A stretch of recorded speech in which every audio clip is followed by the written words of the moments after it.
Hay que ser positivos. Bueno, y como ya mencionó Joana, vamos a encontrar una diferencia entre las instituciones encargadas de la investigación de delitos, que solamente se van a centrar en eso, y ya después vamos a tener instituciones que se van a encargar de la administración de justicia. En este caso pueden ser tribunales o, por ejemplo, ¿mande? La Suprema Corte de Justicia de la Nación. Ay, perdón. Y eso. Bueno, ya hablamos sobre la parte del marco legal. Ahora hablemos un poquito de otras ciencias auxiliares. Pueden justamente auxiliar a lo que es la investigación y persecución de los delitos, como puede ser el hecho de dactiloscopía. ¿Alguien se acuerda de qué era dactiloscopía? No hay que mencionar al Ginato, Oh, sí.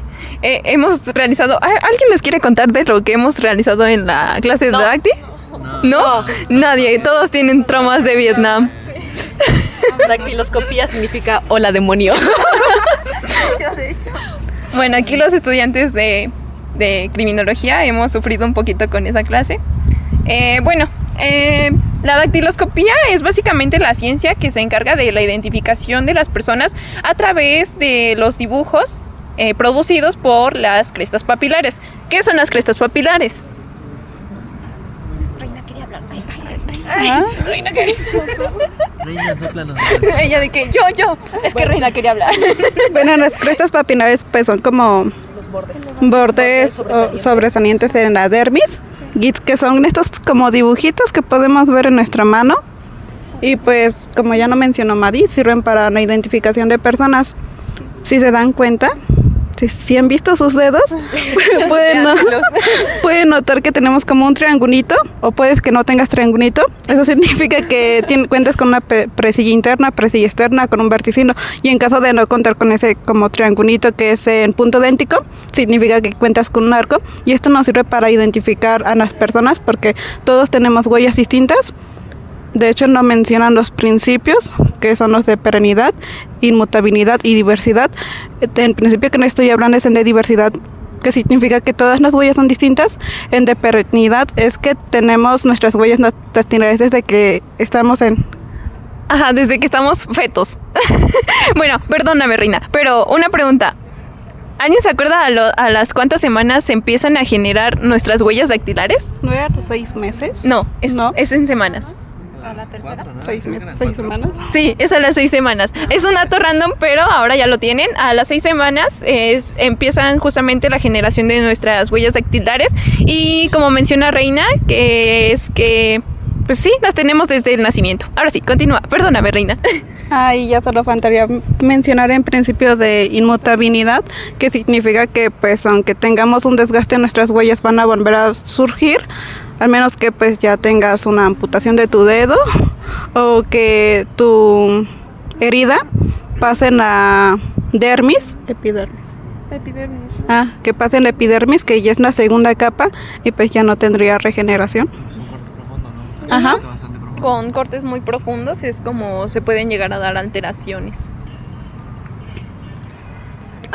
Algo que me llama la atención, pero la verdad me rechoca de dactiloscopía, que yo dije, ay Dios mío, ¿para qué tanto detalle? Pero no vamos a hablar de las prácticas que hemos hecho porque ahí me tienen hasta aquí. Pero en las huellas, aparte del punto déltico del que hablaba Reina, que es el triangulito que decía, tenemos ciertas características en las crestas, como bifurcaciones, convergencias, abruptas, interrupciones, islotes, ojales, o sea, son muchísimos. Y la verdad no tengo cómo explicarles cada uno, pero... Pondremos un apoyo gráfico por aquí. Por sí. aquí aparecerá. Sí, porque no, es mucho desastre. Hay algo que se llama línea Galton. Esa línea parte del delta, del centro del delta, hasta el núcleo. Y se basa en contar las crestas que pues hay en esa distancia. O sea, imagínense a nosotros en esa práctica buscando los puntos característicos de los que les hablo y todavía contar las líneas. O sea, es un desastre. Otra cosa que se le había olvidado decir a Reina, que es de las más importantes, tenemos 3 sistemas. el sistema nuclear, que es el centrito, que pues el núcleo, el sistema basilar, que es la parte de abajo, creo que sistema base, sistema basilar, y el sistema marginal, que es la parte de arribita. Ahora también hay que identificarlos conforme al delta, entonces también es mucho desastre. La verdad, por eso yo estoy odiando dáctilos. Es una muy buena ciencia. Al principio me gustaba, dije, no, qué maravilla. Hasta que empezamos a hacer las prácticas y pues está horrible. Profe, si estás viendo este video, créame que no nos quejamos de usted, nos quejamos de la materia. ¿Alguien más quiere hablar? No, ya creo que el tema de dactiloscopía creo que lo podemos dejar. No. Bueno, Hay que seguir quejándonos. complementando al comentario de Eddie, creo que una de las huellas más difíciles, bueno, al menos para mí, es el verticilio, porque tiene 2 deltas. Entonces, en primera, aparte de que sea un delta, lo tienes que identificar si es un delta negro, un delta blanco, cerrado, abierto, y largo, corto. Y luego de que lo identifiques, pues a la hora de trazar la línea Galton, pues se supone que se traza la línea Galton de los 2 deltas hacia el núcleo y tienes que contar cada una de las líneas para identificar los puntos también característicos. Y bueno, ya hablamos un poquito sobre el contexto de dactiloscopía. Y ahora se preguntarán, ajá, ¿y a mí para qué me sirve esto? En realidad sí es como cultura general porque, como ya mencionamos, pues sirve más para las instituciones que se encargan de la investigación de los delitos. Es decir, siempre en un lugar de intervención, que puede ser el lugar de los hechos, el lugar conexo o el lugar de hallazgo. Por eso se le llama lugar de intervención, porque no sabemos cuál de los 3 puede ser. Porque intervenimos.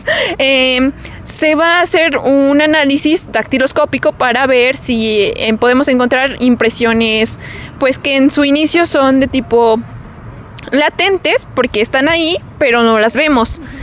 Y al pasar polvos o reactivos, mejor dicho, estas se ven reveladas y ya las podemos levantar de cierta forma, ¿no?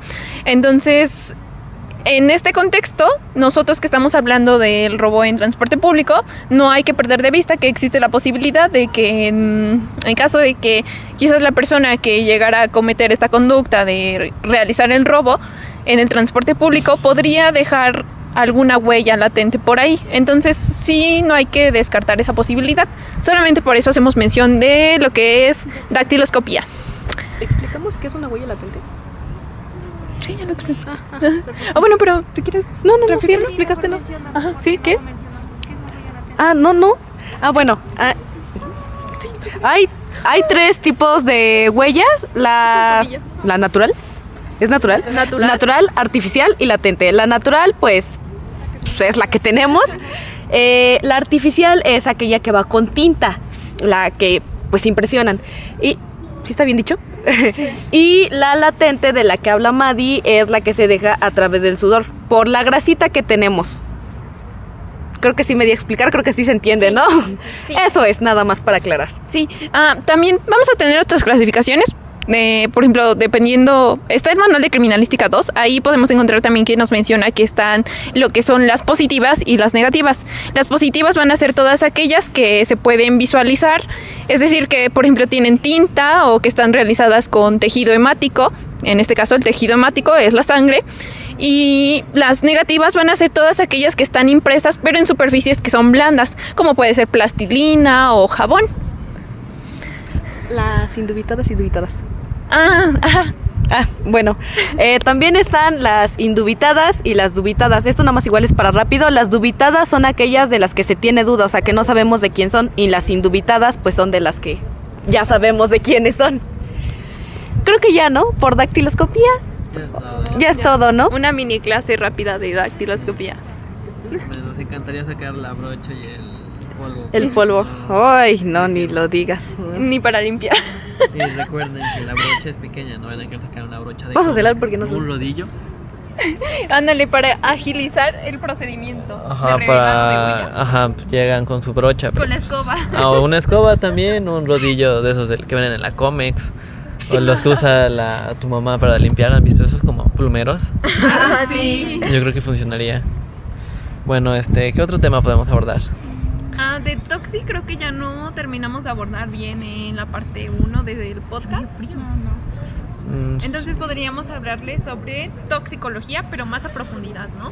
Sí, aprovechando que hemos estado viendo pues medicamentos, el cómo funcionan estos medicamentos, los efectos secundarios que pueden llegar a tener, y creo que también habíamos mencionado que algunos medicamentos pueden llegar a generar hasta cierta adicción por el efecto secundario que tiene. De ello, ¿cuál podríamos hablar? ¿O cuál es el más común que podríamos decir que no, pues este medicamento, a pesar de que es normal que se ingiera por temas de salud, es el más propenso a que genere una adicción en las personas? Ajá, es que dentro de los medicamentos, pues vamos a dentro de los medicamentos, como hemos visto en clases, vamos a encontrar como que diferentes clasificaciones, ¿no? Por ejemplo, los antiepilépticos y cosas así, que ahí entraría el paracetamol que mencionas, Eddie. Pero siento que es más la adicción se genera cuando son medicamentos para tratar cuestiones psiquiátricas, sí, como ya habíamos mencionado, ¿no? Por ejemplo, medicamentos antidepresivos tricíclicos, que esos se ocupan justamente para el tratamiento de personas que están en un proceso de dejar una adicción a alguna sustancia.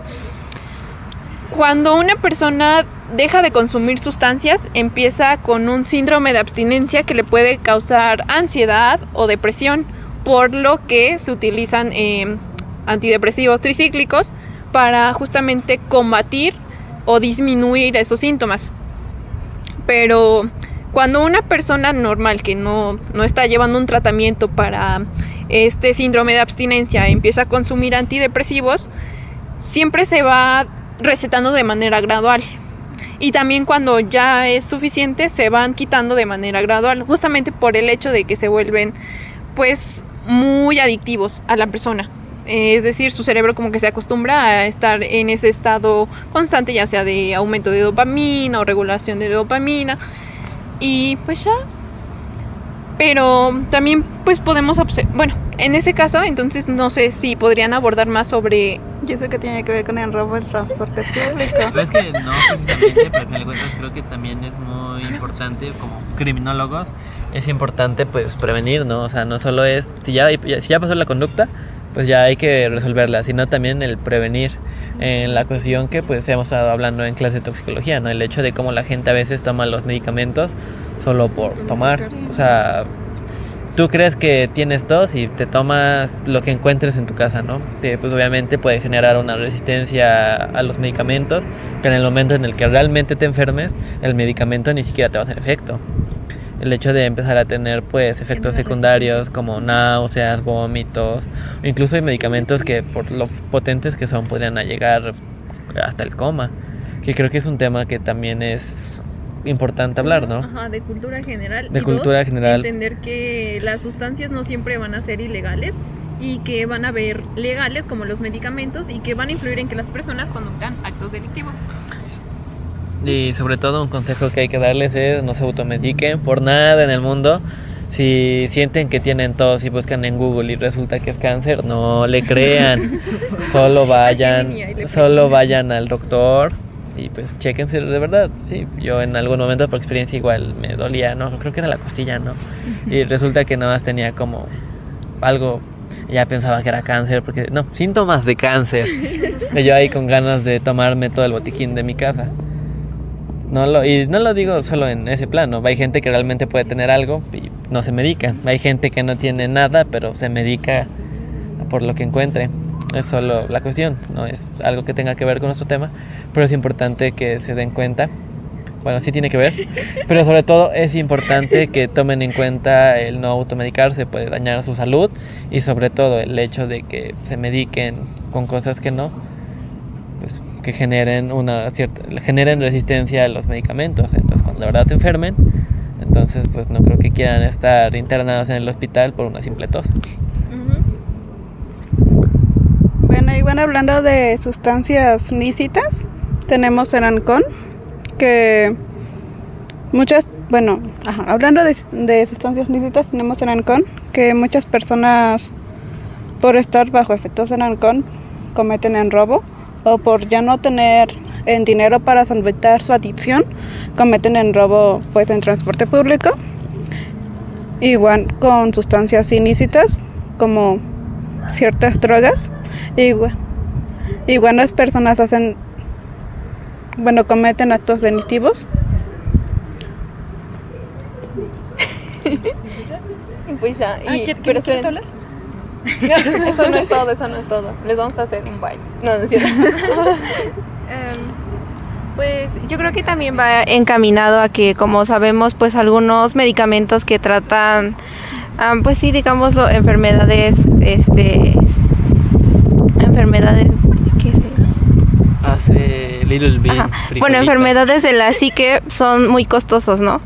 Y pues también puede ser algo que lleve a las personas a ejercer, ¿no? El asalto en transporte público, el obtener el dinero de maneras ilegales, porque pues aparte de que sí nos ayuda, llega un punto, yo creo que también puede llegarse a volver adictivo, ¿no? Y aparte a necesitar dosis más fuertes. Entonces, pues eso es la desesperación que ellos sienten, pues ya por el consumir, es lo que puede llevarlos. No quiero decir que todos, pero es un factor que puede.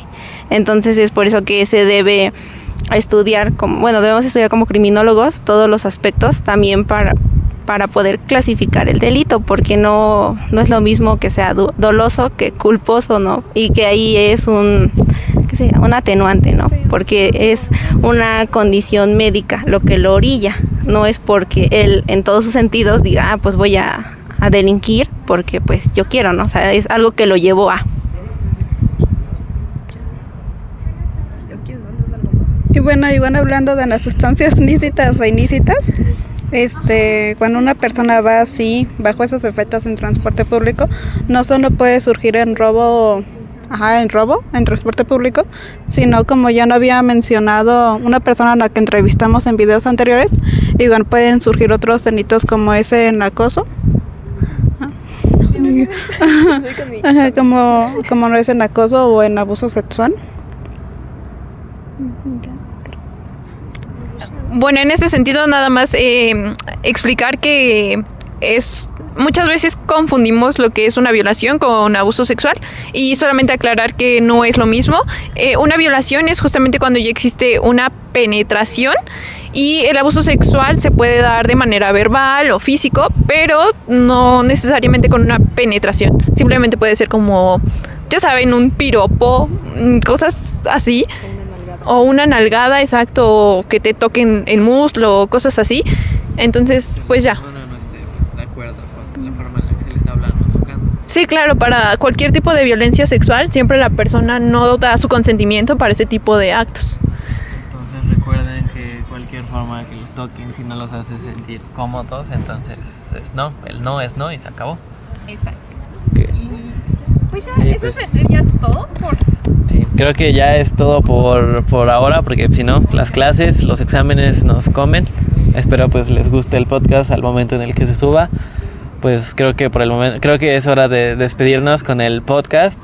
Seguiremos pues subiendo los videos, pero ya un video largo, yo creo que pues, de plano ya no podremos. Adiós. Y pues cuídense mucho. Vayan a terapia. Váyanse. Y sobre todo tengan su código penal a la mano por si lo necesitan, sus brochas, sus polvos para sacar sus huellas y su alginato por si necesitan hacer un molde. Y su DSM-5. Ajá, su DSM-5. Nunca saben cuándo lo van a necesitar. Hay una constitución también. Ajá, hay una constitución. Si o sea, tengan de todo a la mano. Pero su ley general de... su ley orgánica. Pues ya sería todo. Nos despedimos y pues sobre todo suscríbanse, suscríbanse al canal, apóyennos con un like, si pueden compartirlo con alguna otra persona que esté estudiando criminología, pues por favor. Y si no lo estudia, pues también compártanlo, por favor. Nos despedimos. Qué triste. Hasta nunca. Hasta nunca. Los queremos.